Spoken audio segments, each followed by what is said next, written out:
Hello?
John, this is Guido. Can you hear me?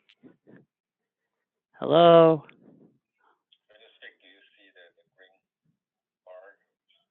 Yeah.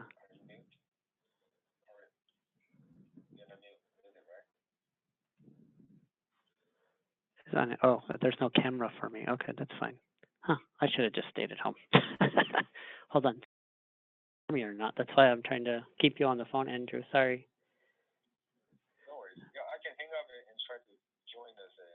Yeah, why don't you try it? That would help. Yeah, why don't you do that?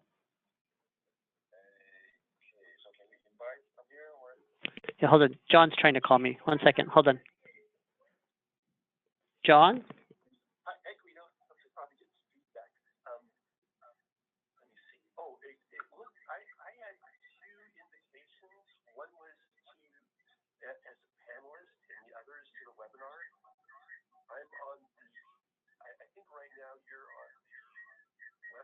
Yeah. Oh, okay. Oh, that's not good. Hmm. Okay. I think next time I'm just gonna go back to the other format. Yeah. How do I? Well, I can see everybody though. Yeah. Oh, wait, hold on. What just? Oh, hold on. Because Andrew is helping me. Sorry, I'm getting feedback. Yeah, I think I'm just gonna go back to the other. This is too confusing for me. All right. Can you hear me on the webinar, John? Okay. Here, let me. Let me hang up and see if you can hear me on the webinar. John, this is Guido. Can you hear me? John, this is Guido. Can you hear me? No. John, you are an attendee. Promote to panelist. There we go. Mehruz Ahi. Promote to panelist. There we go.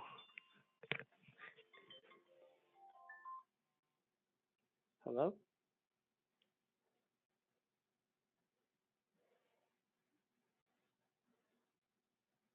Guido, that was me. All good now. Can people hear you talk?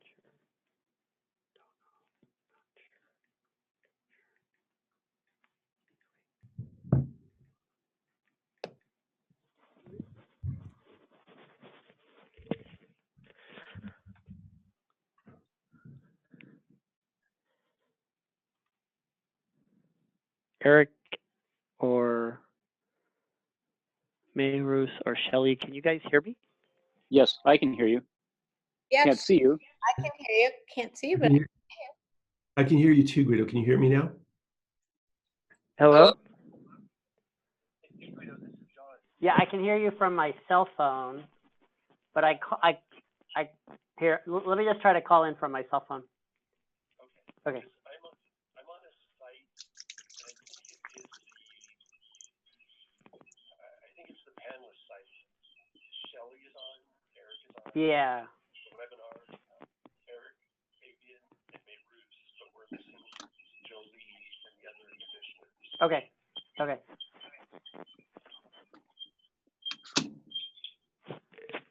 John, your mute button is on. Hello? Yeah, I was talking to Guido on the phone and I was trying to prevent the feedback there. Oh, got it. Okay. John, I can hear you now. Yeah. Yeah, There you go. and we can Okay. hear you. Okay. And we can see Mehruz Sorry now, about that. finally. Yeah. Bruce. We have Eric from the city attorney's office. We don't have, oh, Jolie's here. Yeah, Jolie's here. Okay. Let me, Guido, I don't see Jolie on the screen that I'm on with Mehruz and Eric and Shelly. Both Erics. Okay. and Fabian. I see you on Los Altos webinar, or at least the that gets highlighted when you speak. There we go. No, Yeah. There's Jolie. there's Jolie. Yeah. I was just like on that other virtual door. So no one opened the door. So I was like, here I am. Yeah. So Okay. we've got Doors. Eric on standby, or he's there. And yeah, so I think We are. that we short. need a quorum. Yeah, we need two more planning commissioners, at least one more. Vice Chair Bodnar and Commissioner Merrick. I see. Just gonna test out my PowerPoint. You know, I came into the office, John, thinking it would be easier, but then it ended up being more work. So, because my computer was spazzing out at home. So, I think our office equipment has forgotten how to be office equipment. yeah. Yeah, well, I know that some days my computer crashes just randomly. you- and see, then that- it go- and that's then why- it goes for days and doesn't do anything. So every time I try to explain it to IT at the office, they kind of look at me like, "Oh yeah, really, Jolie?" I was like, Yeah, and that's why that's why I came in today, because I got the blue screen of death like halfway through the workday yesterday. Then I didn't want to be in a position where it crashed in the middle of this meeting. So I came in, but then my computer, I haven't been here since June, so it's all outdated. And so all right, so we've got 1, 2. Can We folks can hear me see now? you, Eric. We can see you now, Eric. Yep. You can hear me too? Mm-hmm. Okay, it wasn't, my microphone wasn't working on my computer, but it seems to be on my phone. Okay, thanks. So we need, who are we missing? We're missing Commissioner Marek. You're muted, Mr. John. You're missing Commissioner Bodnar and Commissioner Merrick. So we don't. Okay. All right, we've got a couple minutes. quorum. And that's the, and I have not heard from either one. Okay.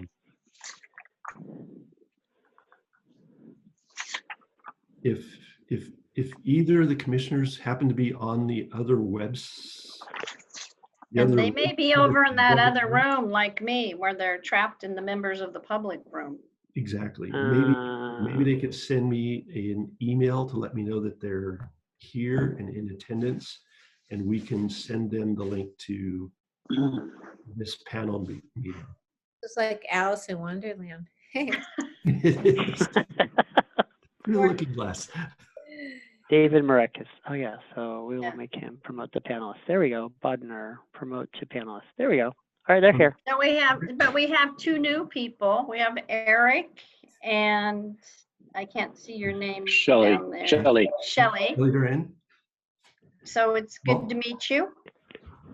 welcome to these technologically wonderful planning commission meetings. Mhm. Yeah. It works for us, you know? You're You very know generous. what? You know what's so funny is I talk to my mom. She's 94, and I call her every night to say goodnight. And then sometimes I say, "Oh, Mom, I'm not going to be able to talk to you tonight. I have a meeting." And then she still says, "Oh, drive safe." And I'm like, "Oh, I will, Mom. Yeah. From upstairs, downstairs, I'll try to drive safe." But Try to be careful. Yeah. yeah, so That's funny. because they're used to me driving, and when my dad was alive, he really worried about Yeah. A lot of late you and you're driving all over, and I'd be like, "Oh no, Dad, you just get in your car and you just zoom home, and don't worry about it." But it's so funny when she says, "Oh, well, drive safe." My mom is 95 and she FaceTimes with me every day. That's her new. That's great. No, it's Mr. Chairman, do you want me to call roll for a quorum? I think it's, we have a quorum. we do. Oh, good. I think Commissioner Bodnar is still in attendees.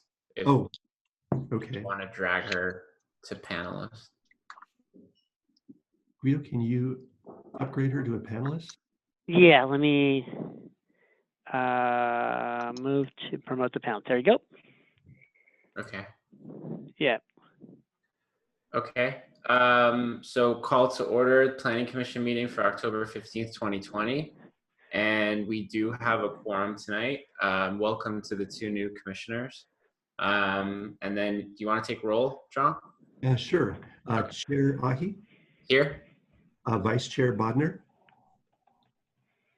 Here. got it. Commissioner Duran, Here? Commissioner Merrick. I saw him a minute ago. Commissioner Merrick, you still there? Maybe? Yeah, I'm here. Okay, Here. there you are. And Commissioner Steinle. Here. Thank you. Mr. Chairman, we have a quorum for the meeting this evening. Great. So first up on the agenda, public comments on items not on the agenda. So is there anyone that would like to say a comment that is not on the agenda? Anyone? Going once, going twice? Okay. So we will close that. And then next up, items for consideration and action. Did staff want to present something for this item? Yeah, the first item on that part of the agenda is an opportunity for you as commissioners to give us some topics that you would like to discuss with the City Council at a joint meeting with the planning, or with the between the Planning Commission and the City Council. The City Council does meet once a year with the Planning Commission. They meet on the same night as about 3 other commissions. I think we typically have had our Design Review Commission, Planning Commission, Historic Resources Commission, Complete Streets Commission, and there might be one additional commission that has met with council to review the upcoming work plan for the year and talk about things that are of importance to the commission and the City Council for the various roles that you're serving. This year, the meeting has been tentatively scheduled for November the 3rd. But if you're watching your calendars, you know that that's a pretty important evening. So we're not sure that the meeting will be held on the November 3rd. It might be pushed out to a later date. Our city manager is checking with the council members on what an alternative date might be, so we will keep you posted. But this is an opportunity for the commissioners to come up with a list of topics or items that they would like to discuss with the city council, keeping in mind that you probably have around 45 minutes to 50 minutes of time with the council during the meeting. So you kind of need to be mindful of that time limit. Last year, the commission proposed and was given permission to move forward by the city council. They were proposing some amendments, variations to the story poll requirements. That was worked on by the commission and presented to the council sometime in 2019. So following that, if you have any questions, but I will leave it up to the commission to come up with this topics or maybe no topics. Maybe you would just like an opportunity to meet with the council and share some ideas at the meeting that come to you. Any questions for the commission? Yes, sorry. Ronit, do you have a question for John? No, I'd propose some ideas that maybe we could talk about. Is that Yeah. okay? So, I mean, I wouldn't mind going back to the downtown visioning recommendations and see, can we make some progress and headway? I can't remember the last time when we had looked at something that was recommended in those. And then also revisit where we are with our parking guidelines. We had a whole host of some small, some larger recommendations that I feel like keep falling into the Bermuda Triangle. I wonder if there's maybe that's where they want it to be, but then let's confirm, or if it's not, then maybe we can make some headway on that too. Great. For the new commissioners, Eric or Shelley, do you guys have any suggestions? Yeah, yes, actually, I mimic what Commissioner Bodnar said. I think the downtown plan warrants revisiting parking also, but just to add something to that is, now that we're going to be coming into winter and we're facing COVID for sure, how does the downtown plan respond with what we may have to do to help our, downtown merchants and businesses? Good. Great. Eric, did you have any suggestions? Well, I had thought of, since we're going to be working with the council towards the so-called objective standards, and also we're going to be having to start in on the housing element for the cycle beginning 2023. I think maybe some guidance from them about how they see that going forward would be helpful. It's time to start that conversation. It's probably going to happen repeatedly over time, but this is the time to set plans, and nothing better for planning than the Planning Commission. So we should probably try to at least start that conversation. So great. Thank you. David, did you have any suggestions or topics? No, I agree with Commissioner Bodnar though. Okay, great. Yeah, I think everything that everyone has said, I would also agree with. The only things that I think I had down were just some progress on the objective criteria, which I know that's coming back for us to look at. Hopefully we can make some progress with the council with that. Also, I do agree that I think that looking forward towards the RENA number and some projects like 999 Fremont, I think that the Planning Commission, it might be wise to have our input in some of these kind of upcoming decisions. So just to see kind of what their thoughts are on whether that's a committee or whether that's just us having a joint meeting. But I think some of these things probably will need to have kind of a larger discussion. finding kind of target areas in the city for potential housing spots and stuff like that. That was all I had. Does anyone else have any additional suggestions, or everyone's good?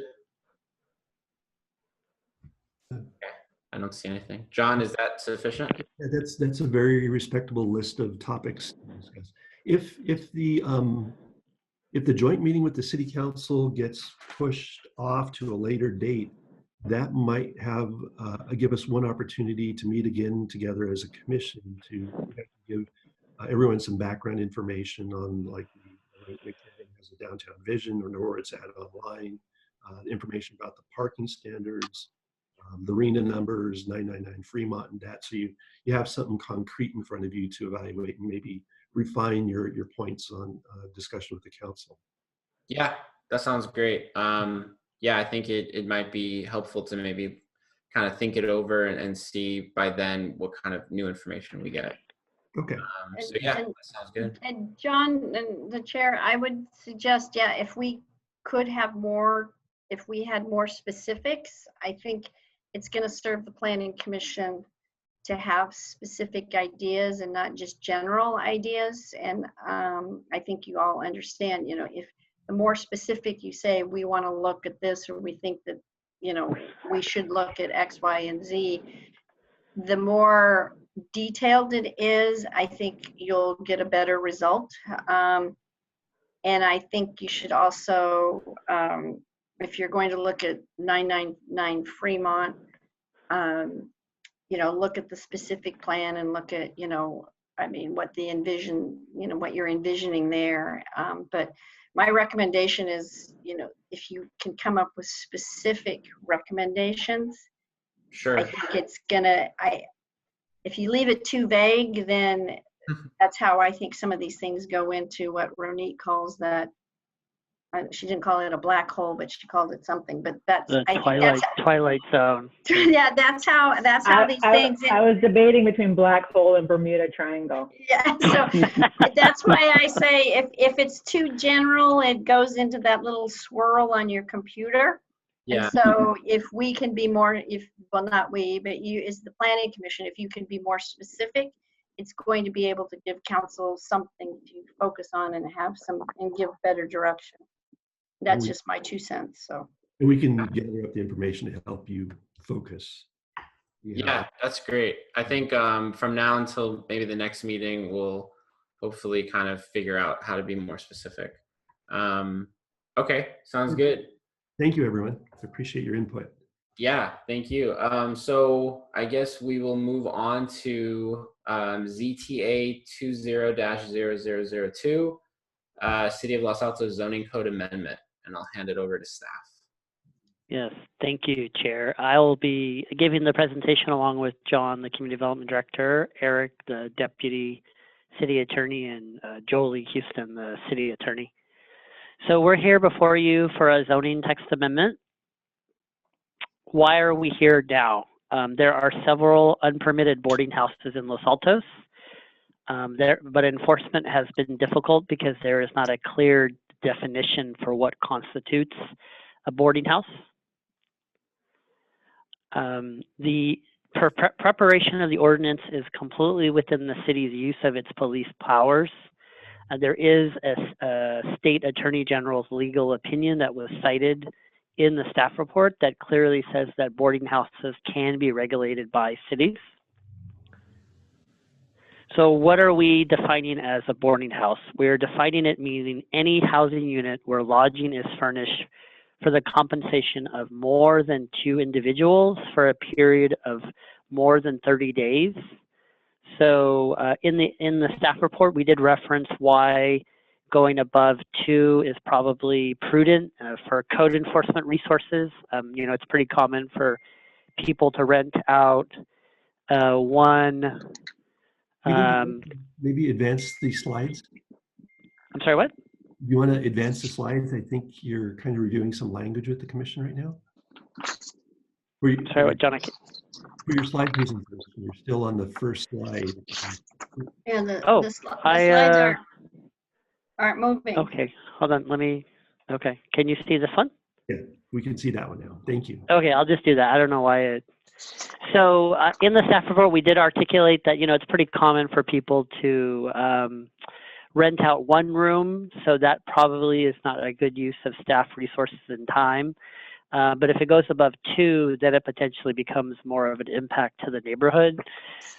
We do also identify within the staff report that even if we call out a boarding house, there are some exemptions that we need to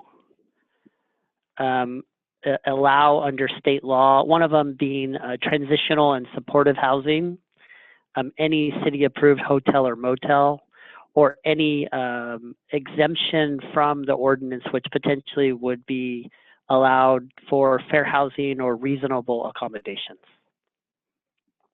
And these are the exceptions that we've listed. Residential care facilities, which are a whole separate beast under the government code. They're regulated separately by cities. You can have up to 6 people in a residential care facility and treat it like a residential use. An exception to the code would be the reasonable accommodation and also the transitional and supportive housing. So for the newer commissioners, I thought I would throw this slide in there just to give some background. So in the government code, it specifically says the city attorney, our wonderful Jolie Houston, is responsible for the drafting of ordinances and resolutions. So anytime we do one, we do consult with the city attorney. Under the government code, we also have to do a public notice. There was a public notice for this item. It was placed in the town crier, and we have to publish the agenda and make it available for the public, which we've done. We have determined that this project is exempt from CEQA. For the newer commissioners, you'll be hearing a lot about CEQA, and hopefully we can give some training later. But in general, for ordinances, this ordinance by itself will not have a foreseeable impact upon the environment. And there is a provision in CEQA for that. Anytime we take an action, we do try to identify if it is consistent with the general plan. The general plan is the overall land use constitution for the city. So any action should be compliant with that. So general plan goal number 1, actually, if you look, even within the first couple pages of the general plan, it does say to preserve and enhance the identity of Los Altos.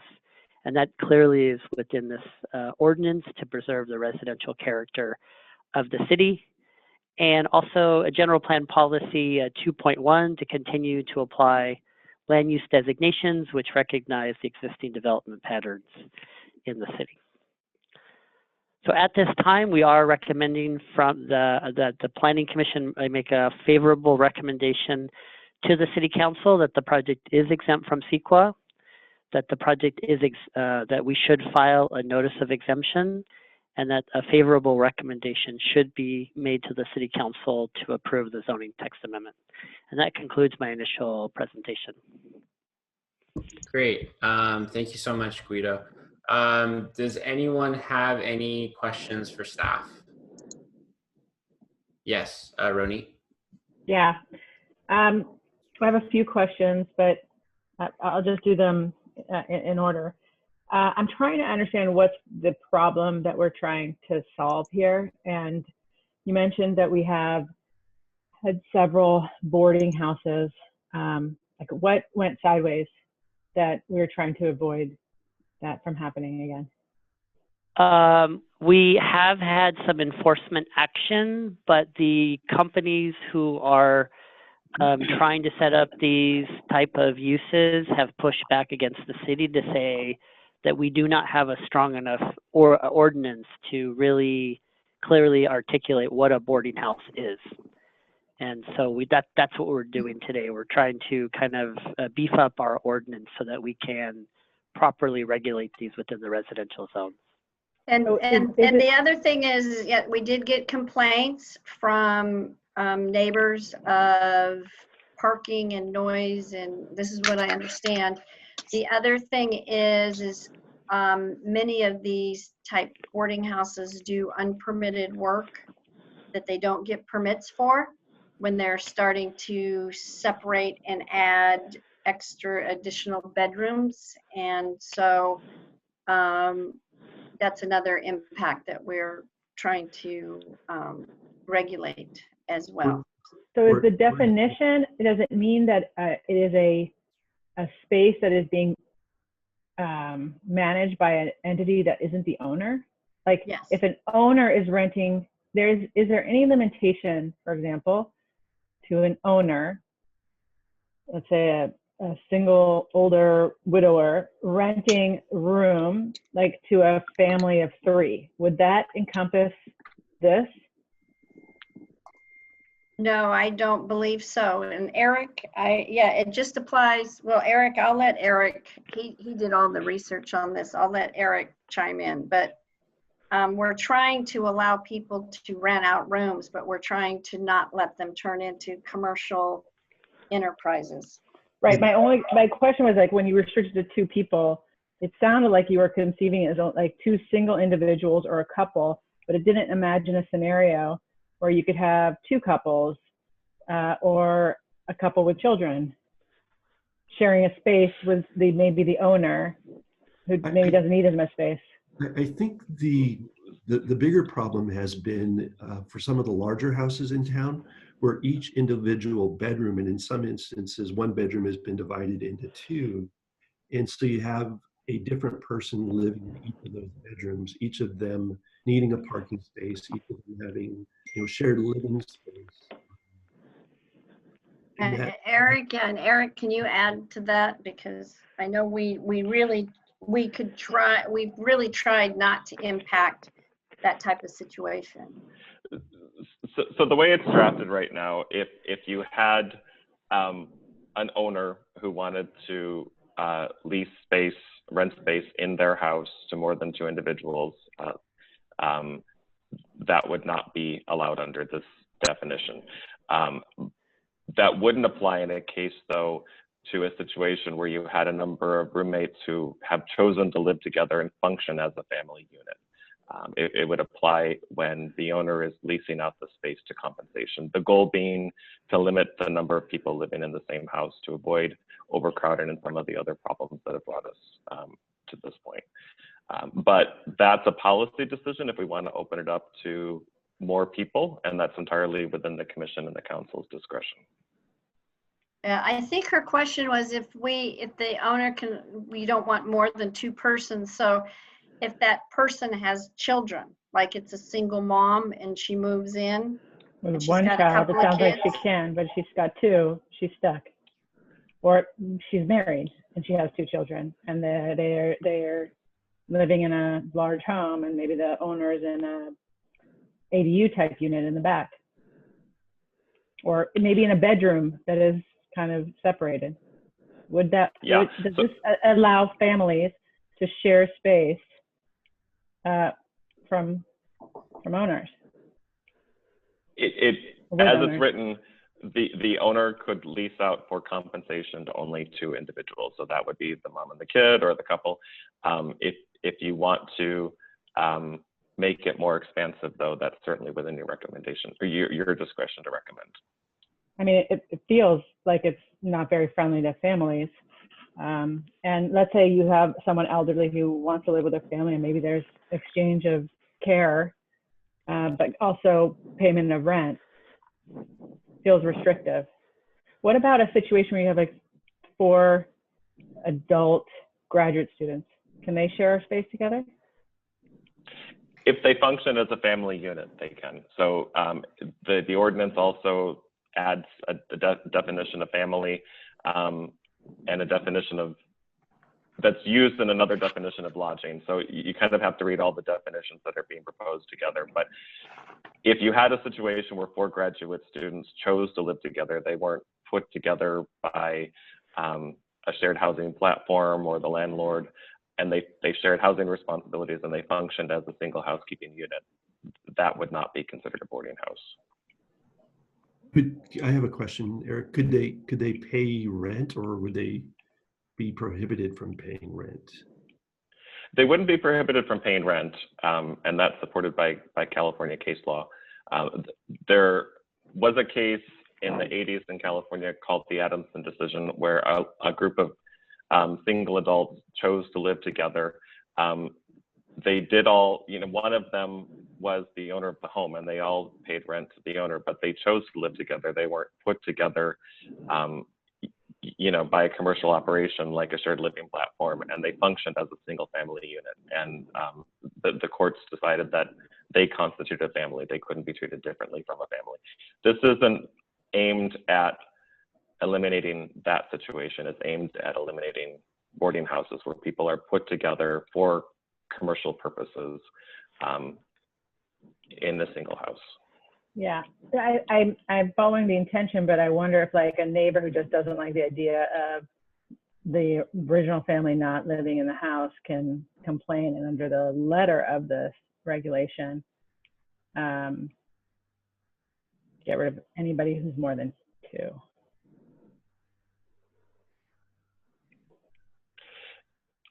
Well, it's a little. Yeah, again, if you have a situation where people are choosing to live together as a family unit, whether or not they're actually related, this isn't prohibiting that. But when you have a situation where the owner of the home is leasing out extra space in the home for compensation to more than 2 individuals, and it's, you know, it's essentially commercial relationships. Somebody needs housing, somebody needs money. They don't function as a family unit. That would be considered a boarding house. And we can definitely expand the number, you know, expand that definition to include more people if that's desired. But if a couple with kids move in with their father or their mother, elderly father or mother, and they live together, this wouldn't prohibit that. That's not a boarding house. No, Yeah, that's not a boarding house. But then if the mother or father that's living in the large house brings in a couple with 2 kids, then this would apply. Right. If there was compensation. So that, I think Ronit's bringing up a policy question. Do we want it to be that restrictive? So Is there a remedy? Is there variance, or if you don't change the language to include what Commissioner Bodnar had in, is there a remedy for a situation like that, that there's not a violation? not cities, as written, I don't think. Yeah, not as written. Some cities ban boarding houses. Other cities require a CUP for a boarding house. This ordinance doesn't provide for CUP, but again, that's a policy choice. Yeah, and for the planning commissioners, we didn't want a single family homeowner that wanted to be able to rent out some rooms or do something like that to make it a whole CUP process. This is what's going to be allowed, and make it easy so we don't have people that want to do this to go through a whole permitting process. But I mean, the whole the 2 or more individuals, you could say it could be, you know, 4 or more individuals. But what that gets into is if you have 4 or more individuals, then you could have 4 separate adults living in a house, and that, you know, then that can create the parking impacts and the other impacts. So As renting to 5 graduate students, though? that, I'm sorry, I didn't hear the question. she said, well, you can't rent out to 5 graduate students, and that would be prohibited under this. Right. I mean, one option to consider is, instead of limiting it to 2 individuals, we have a definition here of family that is either a single individual who operates as a housekeeping unit on their own, or a group of individuals who operates as a housekeeping unit, whether or not they're related. And so we could say, the ordinance could say that you can rent out to up to 1 family or up to 2 families, and rather than 2 individuals.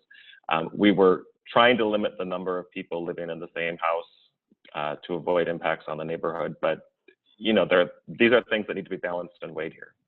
Yeah. So we could limit it to, you could you can only rent out to a family unit.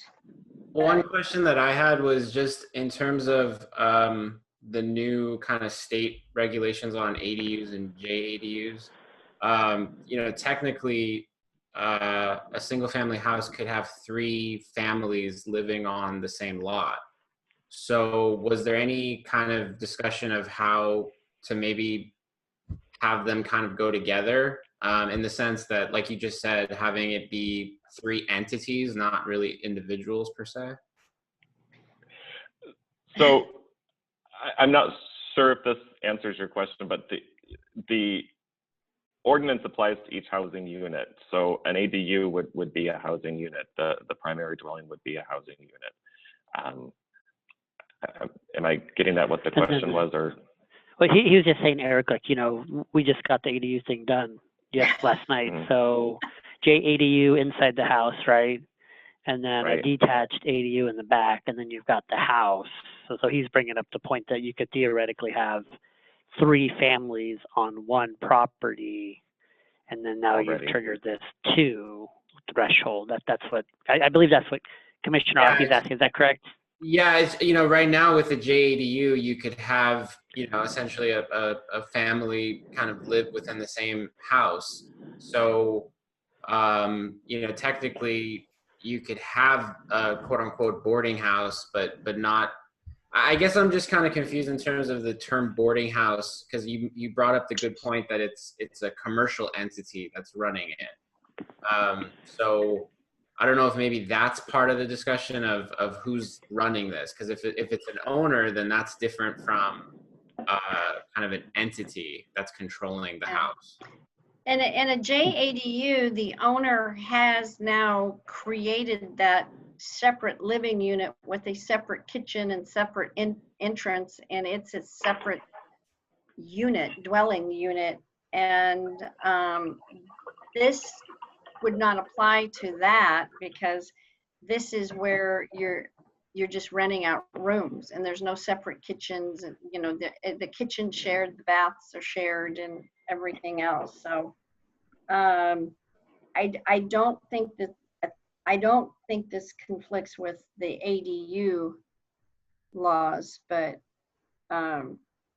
Yeah, I mean, I think Commissioner Bodnar makes a really good point in terms of individual versus family unit. And so, you know, if that's something we want to look at, is it going to complicate things in terms of adding that aspect to it?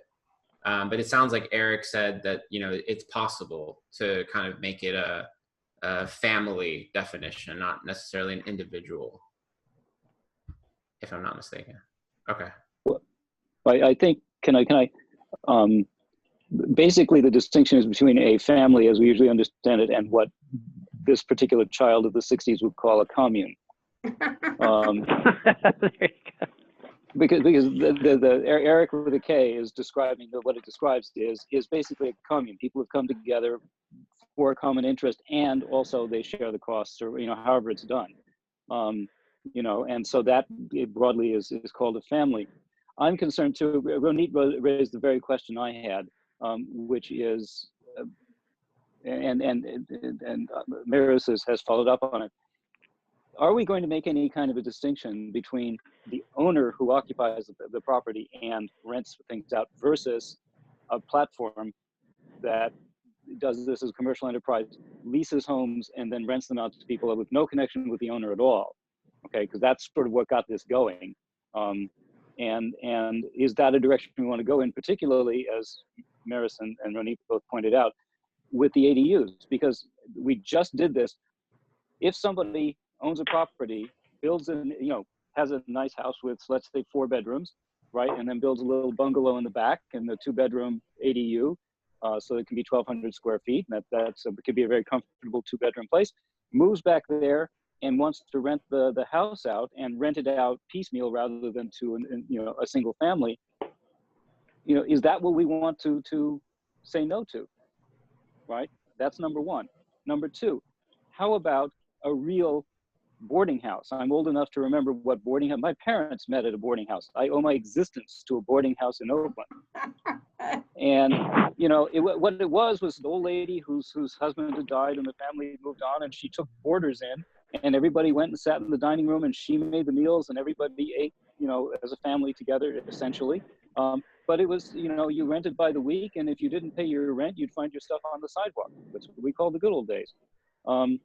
But, you know, would we want to say no to that as a possibility? We're struggling with how to get people housed in Los Altos without having to buy a $6 million property. And it seems to me, and this is the policy side, I recognize this is a policy issue and not a drafting of ordinance issue. But in the present circumstances, do we want to do this? Because I agree, the way the ordinance is written, none of that would be legal. Yeah. I mean, and that's the question. That's the question. Because I'm wondering if this isn't running a little bit, if we're not out over our skis on this one, that we're solving one problem, which was neighbors unhappy because there were people parking, whatever the complaints were, and at the same time making it difficult, if not impossible, to help solve our housing crisis in some ways that are consistent with what we do, right? Keeping the properties the way they are, keeping people in their homes, and allowing them to find solutions for what might be financial needs. They might need the cash actually to live, and perhaps the desire to have other people around. Home sharing is another thing that's been proposed and has been discussed at various points.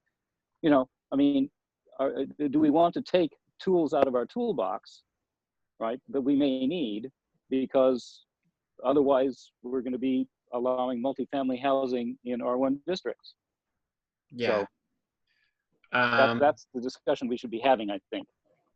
Okay. Not you know, I mean, not necessarily tonight, not necessarily this one, but I think that the issue is larger than the ordinance itself and larger than what the ordinance is proposed to do. So it may just have been a question of timing, but I think that this is sort of backwards. Mm. I'm with you, Eric. I feel like if there was a way to carve out something that really restricted these like third-party commercial entities who are managing these properties from being able to do that, I want to have as few restrictions on actual homeowners who are managing this process. And I have to wrap my head around the whole idea of this, because from like a philosophical perspective, like I actually think it is a good thing that we have spaces that graduate students who are at Stanford and Santa Clara and like these brilliant minds are able to live in homes in Los Altos, and then presumably like the Google founders will then invest in Los Altos and buy homes in Los Altos and raise their kids in Los Altos. And, you know, I grew up in Los Altos, and I remember a family with 7 children, and there's another family in my neighborhood now with like that many children. And so I can think in the last few years, there was a situation at a home where it was a 3-level home, giant home, too big for the elderly couple that lived in it, and 3 small families, you know, with 1 child, ended up sharing that space. They got to benefit from the schools. I thought they were like lovely additions to the community, and it made Los Altos more accessible to more people. So like this sort of blanket prohibition because of a few bad situations, which were not managed by the owner, feels too restrictive and onerous. So I'm just like, as we're trying to create more housing, I don't know that we even know how many people would be affected by this. They certainly would not have paid attention to the notice. So we don't even know how many people we could be affecting by this. Mm-hmm. Yeah, that's a great point. So not to stray too far from the questions that we have for staff, but does anyone else have any questions for Guido before we move to public comment? No? Okay. So in that case, I'll just open it up to public comment just to see if anyone has anything to say. Is there anyone that has a public comment? So Commissioner Ahi, the only one I see on the call that's not a commissioner or staff is Richard Rochi. I'm going to unmute him Okay, great. so he can, I'm not sure if he wants to speak or not. I don't have any questions. That's a very interesting situation. Trying to think about the ramifications of having a rental house and you rent it to, it's a 4-bedroom, 3-bath house, nice size house. And so you rent it to 4 students, 4 people. And that really close line with being a boarding house. They're unrelated, and yet you've got 4 cars on the street or wherever. But that's the only thing I have to say. Okay, thank you, Richard. If there's no other public comment, then I will close public comment. And now we can open it up for more discussion. So would any of the commissioners like to start off with the discussion? If not, I'll just pick Eric.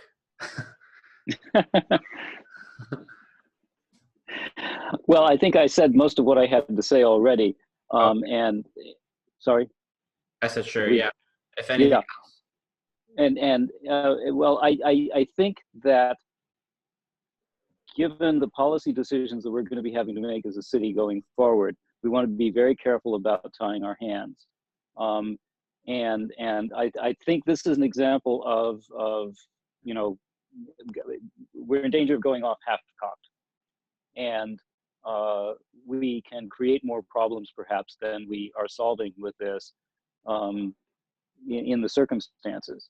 There, you know, and I would make a distinction between the owner who does something and a third-party commercial enterprise that interferes and essentially is, not to say it nicely, parasitical, and is not acting in the interest of the city, whereas residents have an actual interest in the city because they own property and that sort of thing. If we were worried about how to manage this, and this is a technical question for Julie and the other Eric, which is, because I don't do this part of the law, would it be possible just to have a kind of permit system, simple permit system, not doing the whole thing, but a sort of, you sign up and get a little, it's like getting a fishing license, right? You go down and pay $10 and you get something that says, I can be I can do this, right? So the city knows who you are, right? So if you didn't do that, you would be violating the code in some way. And so have some check on that, you know, so at least we know, right? So then if there are complaints, you know, there may be some way to handle that. I don't know how practical that is as a thought, but it is something that we might consider, if there's something a little bit less onerous than the conditional use permit process, where again, it's like getting a fishing license or, you know, something like that. So it's more that more you do it so we know about it. Fishing license really is just making money, but so that you have to sign up with the city to do this. But having signed up, you then, you know, can indicate you take ownership of it. Yeah, I think that there is a way that we could do it, and I think we could restrict it to owner occupied. We can look at all of that. But Julie, if I could step in. So, you know, a lot of cities have home occupation permit ordinances where, like the other Eric is saying, it's not as onerous as a use permit, but somebody does have to come and fill out a paperwork. And oftentimes the home occupation permit says, I will not alter my property in such a way as to cause deleterious impacts. I'll only have, you know, 4 people for piano lessons every week. You know, all the standard stuff in a code just to make sure that it's limited in scope, but somebody could still do tutoring. And then that's on file, and then somebody signs it, and they usually sign something, I hereby declare blah, blah, blah, so that if they violate it, that at least the city has something on record, but it's not as, like Eric is saying, as onerous as hearings and notification. So that's a potential. And I've also seen other cities do, you know, vacation rental type things. certain number of days, you know, so there's a way to not be full-blown use permit, but also have something on the record, so. And I'm sure if John worked in Pismoby, I'm sure he could speak to some. It's more like a little bit of a registration process where we know where these are occurring in the city. We know who's responsible for making sure that people act appropriately in the neighborhoods where they're located in. And if they're not, we have online a person we can contact to get these addressed as quickly as possible. Right. So, I like that idea. And then maybe we could even include like, these are our noise ordinances and we want you to, you know, convey them to the renters. These are our Right. parking recommendations. Park 50% on your driveway or in your garage. Although no one parks in their garage, but those kind of things. Yeah, yeah, we can certainly craft policies that the Bernie, commission that's can look because at. they're all ADUs now. one thing that I just wanted to, I don't know. I've seen those garages. It looks like we have a lot of hoarders in our town. Hoarders or they're ADUs, yes. The History Museum will want to call you, Anita, about this attitude towards old stuff.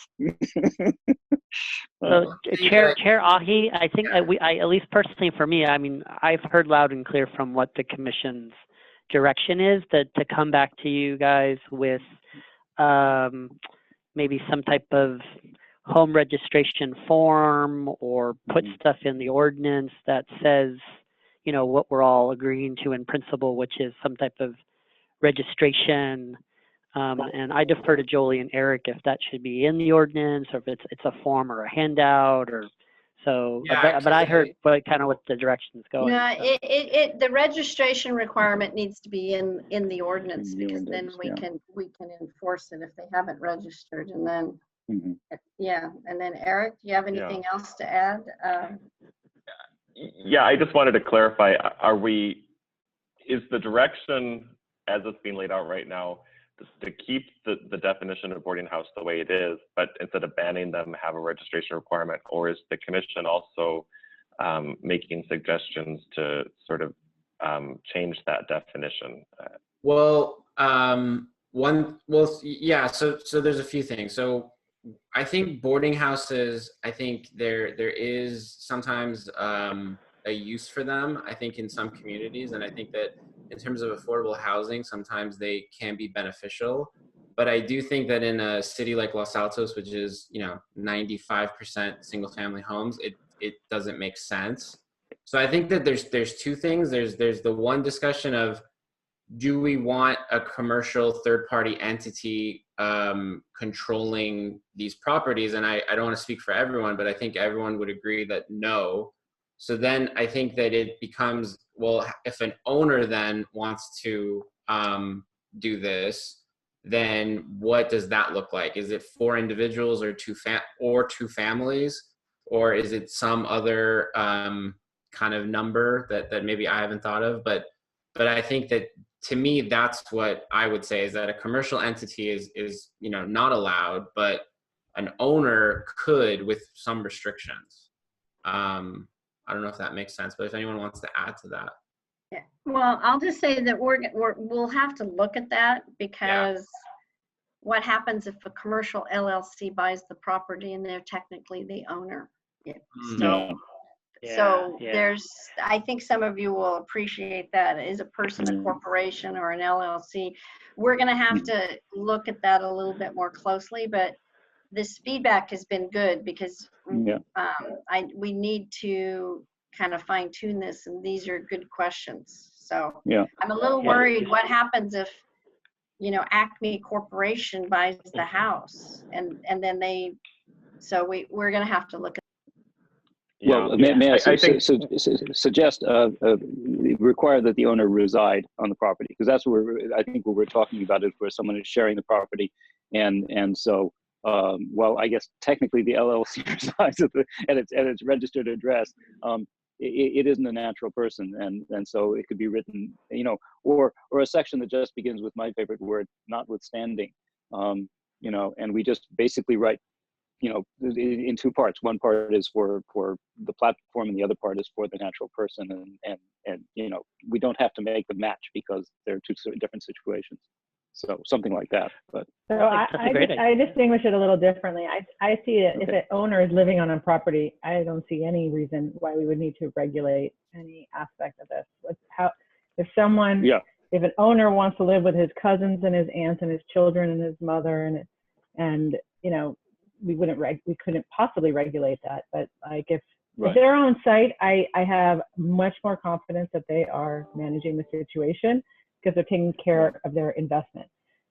Where the owner is not on site, sometimes they are really far away and they're not able to manage it properly. Those situations, I'd be more inclined to create this registry for, though I could see also incorporating any rental of your property falling within the registry. And then I'd rather see like a list of community rules and regulations. I would start with like the carrot as opposed to the like hammer. And then if that doesn't work, then let's bring down the hammer. But I just don't, it's not like we have a ton of people at this meeting clamoring for this. So I just don't, I'm not seeing the need to be so restrictive. Renita, I think the question was if a homeowner rents to people that are unrelated. I mean, that was sort of the problem, and that's what I think. That's what this is trying to. What this ordinance does. It's not, you know, family is one thing, family in the traditional sense. Even the commune is something else. But you know, it's where there's the only relationship is commercial, right? And I think there's a clear distinction between the person who's living on the property, who owns the property, who does that, right? And they need to, you know, jump through some hoops in order to, you know, just so we know. And a third party commercial enterprise that is simply doing this to make, you know, profit on the difference between what they get in rents and what they pay to lease the house from the owner. But they don't actually own anything, right? They have no stake. So, okay. Yeah, I mean, I think that it's really tricky because it's trying to be flexible with kind of the times, but also being very specific too. So it's that balance of kind of in the middle where we don't want to completely kind of shut this idea down, but we also want to be firm because, you know, we do have a single family community and, you know, we don't want 10 people in one house. So yeah, is that enough direction for staff? So, yeah, if I may, you know, there are actually, I believe in the city of Berkeley, they have some pretty, they have some ordinances relative to this because they are a, you know, single family community, but they do have a lot of university renters. And I've seen some of these written up in some of the lease agreements that maybe our kids sign when they go away to college and they're going to live in a single family home, but there may be, you know, 6 or 7 of them. So that may be a resource to look at because I've seen that written out. That's very helpful. Thank you. Yeah. They also still have communes. Yeah, we did reach out. I know I was talking with the Santa Clara city attorneys because they've got, you know, Santa Clara U in their residential areas right there. And they haven't adopted anything yet, but they're looking into and we also talked to Palo Alto, Sunnyvale, Mountain View, and adopting ordinances and trying to regulate this type of use does have some challenges. So anyway, but we looked at this about, I think we contacted people January, February. It was when I first came on board, and so we can go back out and see if anybody has really conquered this problem. But it's a problem where I think the local agency wants to be flexible, but then there are times where it can get, it crosses the line and it becomes a problem. And so we're just trying to figure out how to handle that. And so we tried to come up with something that would at least be a discussion point. And so that's what we came up with, and that's why this direction is good, because we knew there would be policy questions, and we did know that ADU issues would come up. We knew that affordable housing would come up. you know, because we, you know, planning staff, we've had some calls about this, and so, but we needed to hear from the planning commission. So this is good feedback. So Yeah, very good feedback. Could I just get some clarity, because I'm hearing different things from different people.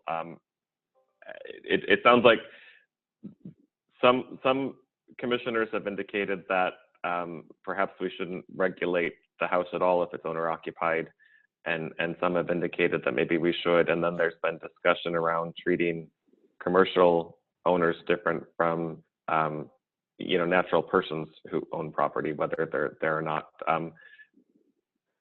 It would be helpful in going back to write this if there was you know, a general consensus around some of those issues. Sure. I don't know, Ronit, did you want to, I mean, you said it pretty well in terms of the owner. Like, do we want to, I think the owner, if the owner is living on the property versus if the owner is not living on the property, and then having a registration form for both, or maybe I'm. Yeah. I'm open. I mean, I think I prefer a registration form process to like a ban. And then we have to try to define families, and I'd like to have like these community rules or regulations that the owners sign on to and like are accountable. So I think the owner registering the property, regardless if he's there or not, I think it should be part of it in terms of registering the property. And then in terms of the commercial entity, it sounded like Jolie was saying that maybe some more research needs to be done in terms of the LLC. If someone buys a house, how do we deal with that? So I don't know if definitively we know that yet, but the owner occupied, I think in both cases, we want to have them register in some form. I think the problem with treating commercial entities different, I mean, in theory, as a policy point, I think it would make sense to do that. There's a lot of difficulties that I could see arising. One is that oftentimes, my understanding is shared living platforms don't actually own the property. They sort of master lease it out and then lease it on to individual tenants. And I could see if we try to, the harder we try to draw boundaries and create definitions, the harder new entities will work at coming up with new organizational structures that get around our rules. So that would be my concern from a drafting point of view. So would it be more helpful to kind of have the same rules for whether it's commercial or owner, regardless? I think that would be easier both from a drafting and from an enforcement point of view. And if our goal is just to know where boarding houses are happening in the city, and make them register, and Right. make them sign something that says they won't cause delirious impacts. And if they violate that, then that's the pretext to engage in code enforcement, citations, and fines, right? Yeah. Mm-hmm. So if everybody has to play by the same rules, then we can figure out LLC versus, you know, Grandma Joe who rents it out, and we can figure it. But Eric's right; these are very sophisticated corporations, and they'll figure out some way to get around it. But if everybody has to register, like a home occupation, everybody has to come to us at City Hall and pay the fee. And if they have 35 people on piano lessons when they're only supposed to have 4, and they sign something saying they're only going to have 4, well then, boom, there's our, I don't know, I'm just throwing that out there. So. Yeah. So is the consensus that we're not changing the definition that's been proposed for boarding house? We're just, instead of banning, we're proposing a registration requirement. Is that the general? And I think we're expanding family. I don't think we're limiting No. numbers even, are we? So as it's currently drafted, family is not limited in numbers. We couldn't do that under state law. Yeah, we can't do that, Yeah. but the number of persons, yeah, so. Of unrelated persons who are not otherwise a family. Yeah, I mean, because the family includes the commune, right? I mean, it is as broad a definition. No, really, I mean, it's as broad a definition as you could want of a family. I mean, without making it just any bunch of people. So as long as it's not a random group, right, then it's okay, right?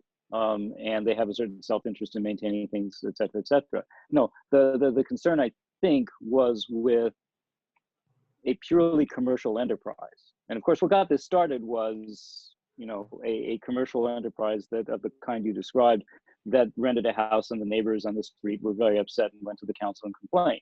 And that's why we're having this conversation now, essentially, at this point anyway. And it was something that was missing from our regulatory scheme, and it just had never come up, and happened to come up in that circumstance. So I think the what triggered this was the commercial side of it, and the ordinance necessarily has to bring in the family side of it as well. And it does make sense to treat them all equally in a certain sense, but we want to have a way to make those who don't otherwise have a reason to behave, right? And that would be the commercial. They don't care, right? They don't have to care. They'd rather not care. So we have to have a way to make them care. Families are a different kind of a thing, and they will tend to be. And then, you know, the rest of it is neighbors, and you can't do anything about neighbors. So let's move forward. You know. So, you know, so I mean, but I think that's sort of the way that we're headed. And the other thing I want to be sure is that we don't get rid of something that we may want to have in terms of moving forward with the housing issues that we're going to have to deal with. I don't want to, without having thought about it, I don't want to foreclose any possibilities just casually. And that was one of my concerns, is that this would tend to do that for no particularly good reason in the circumstances. So did that help? I don't know. I mean, you know, it's yeah. So I think, no, I mean, you brought up a really good point. I think it's just hard in terms of the number, like, you know, because any number we could get into some issues in terms of how many people consider themselves a family and how many people are true strangers. So I don't know. It's hard to say definitively what number we want to cap. What is a family, or how many individuals, and we can't do family regardless. So right. Yeah, I'm not sure if I have the answer right now. Well, and I think something that limits the ability, for example, to do a lot of modification inside, you know, putting up walls to divide rooms and using the living room as a sleeping space and that kind of thing. You know, if there would be some way to limit that sort of thing, it would make it easier. And it basically, we wouldn't have to worry about the other part of it to the same extent, because the structure itself would determine whatever goes on, you know. And if people want to put 15 people in the bedroom, that, you know, it's America. We get to do that, you know. Yeah. So. Yeah, and there is some case law about what portions of a house or a dwelling unit can be used for living spaces, and so you have to look at that through the building code. And so because there was a case back in the 90s that said if you try to limit living quarters to just the bedrooms, they found that ordinance was it was challenged on a impact. It was unconstitutional as applied, because it affected certain ethnic groups that lived in essentially bedroom. You have to be careful about that, because we don't want to get into any disparate impact allegations. And so, and Eric, I want to tell you that you keep mentioning the commune and this and that. Well, the Adams case came out of Santa Barbara, I believe, in the 70s. So it was The actually 80s, yeah. it was a commune case. So Well, when I read the description of the thing, I wrote the word commune in the margin. I'm a native of Berkeley, and yeah. you So know, anyway, and yeah. So when I came of age in the 60s, so you know, they still have them. And to Shelley's point, I mean, you know, if there's any weird sort of housing arrangement available, they do it.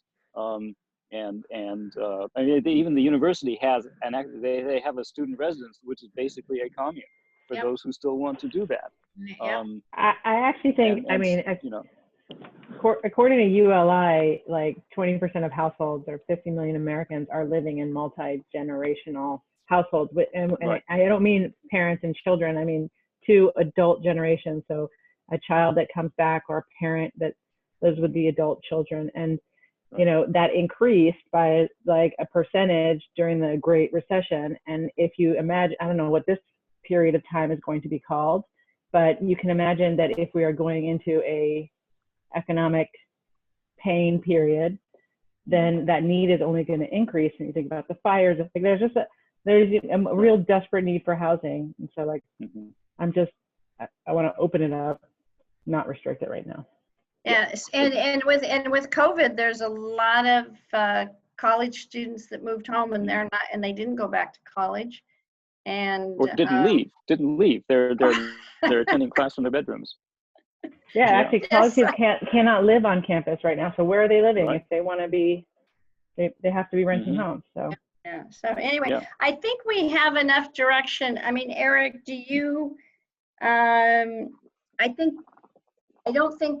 we need to look at the definition again, but not change the definition of family. But I think right now we have enough direction. But if you have some questions. It would be helpful if Guido, could you put the definition of boarding house up on the screen again? Sure, no problem. It would be helpful from a drafting point of view to make sure that we bring it back what you're looking for to. So I mean, right now we define it as housing unit where lodging is furnished for compensation of more than 2 individuals for a period of 30 consecutive calendar days. It sounded like there was some discussion around the 2 individuals, and I just want to remind you that based on the way lodging is defined. Okay, well, anyway, I won't go there, but it sounded like there might be some disagreement with the 2 individuals, and I just want to make sure that is there a consensus around any change that needs to be made to that?